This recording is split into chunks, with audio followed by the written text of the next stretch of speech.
4 morts, une trentaine d'animaux asphyxiés, des plages souillées, de l'eau imbuvable. Tout ça, ce n'est qu'une partie des conséquences environnementales de ce que l'on appelle les algues vertes.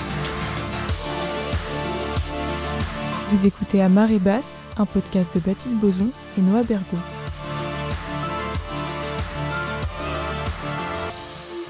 Bon, pour vous aider à imaginer ce phénomène, on va reconstituer le décor. Alors le plus important, le bruit des vagues. Imaginez nos pas dans le sable fin. Après, on est sur la côte bretonne, donc forcément... Ah voilà, les mouettes. Pour le reste, on vous laisse imaginer l'odeur iodée et le vent doux qui vous effleure le visage.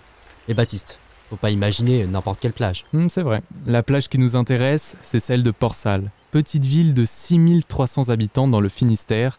Et cette plage-là, elle en a connu des marées, et de toutes les couleurs.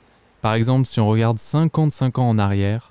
Ce pétrolier, c'est l'Amoco Cadiz. L'Amoco Cadiz. 230 000 tonnes de pétrole brut se répandent dans la mer, provoquant l'une des pires marées noires de 15 l'histoire. km de côte seraient déjà pollués. Les fonds marins, les parcs à huîtres, sans parler du site touristique, sont touchés ou gravement menacés par la marée noire qui s'écoule. La Bretagne a connu au total 8 grandes catastrophes. Ah mais attends, ma grand-mère, elle habite juste à côté, elle doit bien s'en souvenir. Ouais. Attends, je l'appelle. Allô, grand-mère? Oui, Ça va? ouais, ça va très bien, et toi aussi? Ouais, je suis avec un ami là. Est-ce que tu te rappelles de l'Amoco Cadiz? Oui, je me rappelle très bien, c'est arrivé au mois de mars 78 et il y avait une odeur, on sentait jusqu'à plus d'Almézo à 3 km. Je croyais que c'était chez moi, que la cuve à fioul était percée, et puis non, c'était l'Amoco qui avait fait naufrage au large de Port-Salle. Et là, on va parler des marées vertes. Toi, t'as l'habitude Marées d'en voir vertes. des marées vertes? Marée verte, il y en a ici, ça vient un peu des porcheries et puis des égouts, ce qui va vers la mer, quoi. Donc, et puis c'est dangereux, il y a eu des décès par rapport à ça. Hein. Les plages étaient fermées? Il y a eu des plages fermées, oui. Et- Il vaut mieux pas se promener quand il y a des algues vertes, parce que c'est assez fort, quoi. Ça sent le bouillement pourri, quoi. Bah merci beaucoup. Allez, bon après-midi. Allez, à bientôt. Allez, à bientôt. Bisous, grand-mère. Bisous à vous deux.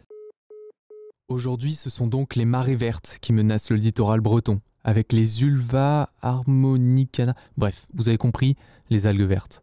Pour mieux se rendre compte, imaginez qu'il est 16h sur la plage de Port-Salle, la mer se retire, et comme à chaque fois, elle dépose sur le sable des tonnes d'algues vertes. Tu sens cette odeur, Noah? Oui, ça c'est l'hydrogène sulfuré, un gaz qu'on connaît aussi sous le nom de H2S. Il donne l'odeur d'œuf pourri aux algues lorsqu'elles se mettent à sécher au soleil. Faut dire que toutes les conditions sont réunies pour leur prolifération. Premièrement, la mer est peu profonde et claire, ce qui permet une photosynthèse efficace des algues et donc leur développement. Deuxièmement, le courant est faible, donc elles ne se dispersent pas et stagnent sur les plages. Et surtout, le plus important, les eaux bretonnes contiennent beaucoup de nutriments que les algues adorent, comme l'azote, le phosphore et surtout des nitrates. Oui, ce qui fait qu'aujourd'hui, un quart du littoral de la Manche et de la mer du Nord est touché par ce problème. Et vous qui nous écoutez, vous savez quelle est la source du problème exactement? Eh bien des méga porcheries. Il y en a près de 4000 en Bretagne. Ok, alors on enlève la mer et les mouettes. Et écoute, j'ai trouvé un son d'usine porcine, ça ressemble à ça. Changement d'ambiance donc, imaginez une méga porcherie, comme allant d'une Vèze à 2 km de la mer. À Velvor, l'une des plus grandes de France avec 12 000 porcs. Ça fait 8 cochons pour un seul habitant. C'est d'ici que part le nitrate. En gros, dans la porcherie, l'agriculteur commence par rassembler les déjections animales avec de l'eau, ce qu'on appelle le lisier. Ensuite, il l'épand sur son pâturage et s'en sert comme engrais. Le problème, c'est qu'avec le ruissellement, les puissants nutriments se retrouvent dans les rivières et finissent dans la mer. Bon, maintenant que vous savez d'où viennent les marées vertes, vous allez me dire, mais où est le problème avec les algues?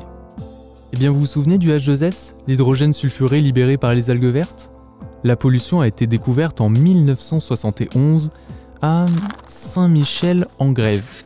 Mais durant l'été 89, un jeune homme de 27 ans qui faisait son jogging sur la plage de cette même ville est retrouvé mort sur un tas d'algues vertes.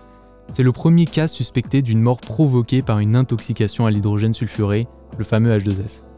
Mais à l'époque, aucune recherche ne sera réalisée. Et ce n'est pas le seul. 1999, un ramasseur d'algues dans le coma. 2009, Thierry Morfoas, un transporteur d'algues, meurt après avoir passé des heures à respirer du H2S. 2011, 36 sangliers meurent dans l'estuaire du Gouessant à Morieux. Et plus récent encore, en 2019, un jeune ostréiculteur meurt en baie de Morlaix, autour d'algues vertes. Et ça, c'est sans compter l'aspect visuel, l'odeur, la fermeture des plages. Ouais, pas très reluisant tout ça. Si je résume, on est au courant du danger pour nous et la nature depuis plus de 50 ans, et pourtant, rien ne semble changer. Bon, maintenant que vous avez compris comment se créent les marées vertes, ce qu'on constate, c'est que la marée dite verte, c'est tout sauf écolo.